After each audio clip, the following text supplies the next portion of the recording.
गरुडगमन तव चरणकमलमिह मनसि लसतु मम नित्यम्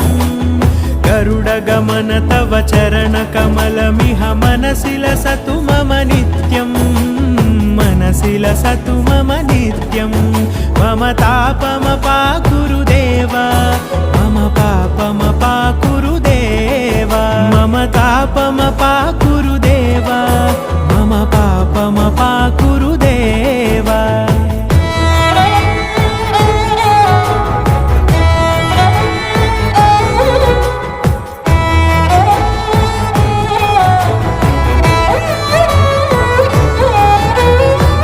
जनयन विधि नमुचिहरण मुख विबुध विनुत पद पद्मा जल जनयन विधि नमुचिहरण मुख विबुध विनुत पद पद्मा विबुध विनुत पद पद्मा।